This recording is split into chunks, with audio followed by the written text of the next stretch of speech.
எதெல்லாம் சுய இன்பம்? சுய இன்பம்னா எதெல்லாம் அப்படின்னா, நீங்கள் தனியாக பேசுனா கூட அது சுய இன்பம் தான். தனியாக டான்ஸ் ஆடுறது, தனியாக பேசி சிரிக்கிறது, இது எல்லாமே சுயமாக இன்பத்தை தேடிக்கொள். பேசுகிறது ஒரு இன்பம் அப்படின்னா, அந்த இன்பத்தை நீ பிறரிடம் தான் பேசணும். நீ தனியாகவே பேசிக்கிற அப்படின்னா, தனியாகவே சிரிச்சிக்கிற, தனியாகவே டான்ஸ் ஆடுற அப்படின்னா அதுவும் சுய இன்பம் தான். வெறும் சுய இன்பம்னா நம்ம எதை சொல்லுவோம்? இந்த காம இன்பத்தை அனுபவிக்கிற அந்த தனிமையில் காம இன்பத்தை அதுதான் சுய இன்பம் அப்படிங்கிறாங்கள. அது இல்லை, இதுவும் சுய இன்பம் தான். தனியாக பேசி சிரிக்கிறது, டான்ஸ் ஆடுறது, தனியாக பேசிகிட்டே இருக்கு, இதெல்லாம் சுய இன்பம். அதுபோல் இன்னும் நம்ம உடம்பை நம்ம தனியாக கண்ணாடி பார்க்குறது, கண்ணாடி பார்த்து ரசிக்கிறது, நம்ம அழகை நம்மளே பார்த்து ரசிக்கிறது இருக்குல்ல, இது கூட ஒரு சுய இன்பம் தான். ஏன்னா கண்ணாடிங்கிறது செயற்கையான ஒரு பொருள். நீங்கள் கண்ணாடி இல்லைன்னா என்ன பண்ணுவீங்க? யார்கிட்டையாவது நான் எப்படி இருக்கேன்னு கேட்பீங்க. மற்றவங்க யாராவது நம்மளை பற்றி சொல்ல மாட்டாங்களா? கண்ணாடியே இல்லாத உலகத்தில் மனிதர்கள் எப்படி பிறரிடமிருந்து அந்த நம்ம அழகாக இருக்கோங்கிறத எப்படி தெரிஞ்சுப்பாங்க? கண்ணாடியே இல்லாத உலகத்தில் மற்றவங்க தான் நான் அழகாக இருக்கேன்னா இல்லை அப்படின்ட்டு மற்றவங்க தான் சொல்லுவாங்க, நீ இன்றைக்கி நல்லா இருக்கிற. அதுதான் கண்ணாடி. அப்போ இது செயற்கை கண்ணாடி. இப்போ நம்ம பார்த்துட்ருக்க செயற்கை கண்ணாடி. உண்மையான கண்ணாடிங்கிறது எது? மற்றவங்க நம்மளை பார்த்து இன்றைக்கி நல்லா இருக்க, இன்றைக்கி நல்லா இல்லை, என்ன இது என்ன முகத்தில் ஏதோ கருப்பாக இருக்குது அது தொட அப்படின்வாங்க. அப்போ கண்ணாடி பார்த்து தான் நம்ம இதெல்லாம் பண்ணிக்கிறோம்ல. அப்போ அந்த காலத்தில் கண்ணாடியே இல்லாத காலத்தில் மனிதர்கள் தான் மனிதர்களுக்கு கண்ணாடி.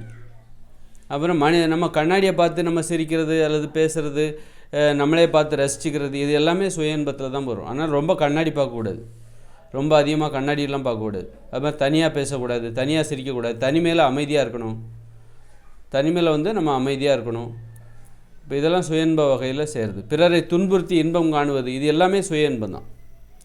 பிறரை நம்ம இப்போ ஜோக் அடிக்கிறோம், மற்றவங்க அவங்க சிரிக்கிறாங்களான்னு பார்த்துட்டு நம்ம சிரிக்கணும்.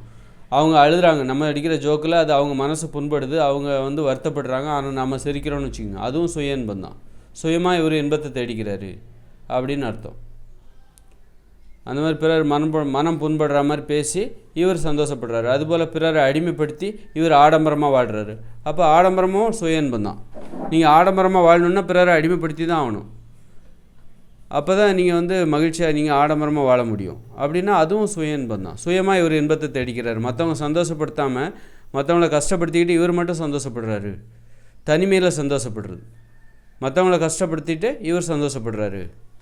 அப்போ அதுவும் சுய இன்ப வகையில் தான் சேரும். இப்படியே சுய இன்பம்னு இந்த உலகமே பார்த்திங்கன்னா, இயந்திர அறிவியல் உலகமே ஒரு சுய இன்ப தனிமையில், அதாவது அவங்கவுங்க சந்தோஷப்பட்டு மற்றவங்கள எவன் என்னன்னு போனாலும் சரி, மற்றவங்கள கஷ்டப்படுத்தி, மற்றவங்கள ஏமாற்றி, மற்றவங்கள லஞ்சம் வாங்கி, இது எல்லாமே சுய இன்ப வகையில் தான் சேரும். சுய இன்பம் தான். இதுவும் சுயமாக இவர் இன்பத்தை தேடிக்கிறோம். மற்றவங்கள கஷ்டப்படுத்திட்டு, மற்றவங்கள ஏமாற்றிட்டு, மற்றவங்கள பொருளை திருடிட்டு, மற்றவங்கள அடிமைப்படுத்தி இது வாழ்கிறாங்க, அதுவும் சுய இன்பம். அப்போ சுய இன்பம்னா என்ன? சுயமாக இன்பத்தை தேடிக்கொள்வது. யாரெல்லாம் மற்றவங்களை துன்பப்படுத்தி இன்பம் தேடுறாங்களோ, மற்றவங்களை அடிமைப்படுத்தி இன்பத்தை தேடுகிறார்களோ அவரெல்லாம் சுய இன்பம் தான் செய்கிறாங்க அப்படின்னு அர்த்தம். சுய இன்பத்தை அடிப்படையாக கொண்டு தான் அவங்க வாழ்க்கையே சுய இன்பமாக தான் இருக்குது. சுய இன்பம் எவ்வளோ மோசமானதோ, காம இன்பத்தை பெறுவதற்காக சுய இன்பம் எவ்வளோ மோசமானதோ ஒரு குற்ற உணர்ச்சி ஏற்படும். அதுபோல் நீ மற்றவங்களை அடிமைப்படுத்தி ஆடம்பரமாக வாழ்ந்தாலும் அதுவும் சுய இன்பம் தானே. மற்றவங்களை சந்தோஷப்படுத்தி நீ சந்தோஷமாக வாழணும். மற்றவங்களை டிஸ்டர்ப் பண்ணிவிட்டு மற்றவங்களை இப்போ பெண்களை அடிமைப்படுத்துகிறாங்க, பெண்களை அடிமைப்படுத்தி அவங்க கதறிக்கிட்டு இருக்காங்க மனசுக்குள்ளே, ஆனால் நீ மட்டும் சந்தோஷப்படுற அப்படின்னா அந்த ஆண் சர்வாதிகாரம் இருக்குல்ல, அதுவும் சுய இன்பம் தான். இந்த மாதிரி சுய இன்பம்னா என்ன அப்படிங்கிறது நம்ம அதற்கான புது விளக்கத்தை தெரிந்து கொள்ள வேண்டும். ஏன்னா இது சும்மா பேச்சு சுவாரஸ்யம் கிடையாது. அப்படியா? அப்போ நம்ம சுய இன்பம் அந்த மாதிரி தனித்து இன்பம் பெறுகிற முயற்சியே வேண்டாம். மற்றவங்களை சந்தோஷப்படுத்தி நாம் சந்தோஷப்படணும். இப்போ பெரிய வீடு கட்டுறா, மற்றவங்க வயிறு எறிவாங்க, என்னடா இவ்வளோ பெரிய வீடு, இவ்வளோ வசதி, சாப்பாடு, இவ்வளோ பணம், நமக்கு வாழ்க்கையை ஓட்டுறதுக்கே நமக்கு கஷ்டமாக இருக்குது அப்படின்னு மற்றவங்கள வயிறு எறிய வச்சு நீ சந்தோஷப்படுறல, சந்தோஷப்படுற மாதிரி ஆடம்பரமாக வாழ்கிறதுக்குல, அப்போ அதுவும் சுய இன்பம் தான். நீ சுயமாகவே இன்பத்தை தேடிக்கிற.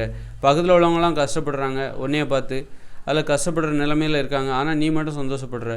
அப்போ அதுவும் சுய இன்பம் தான். அதனால் இப்போ சாதி மனப்பான்மைங்கிறது கூட ஒரு சுய இன்பம் தான்.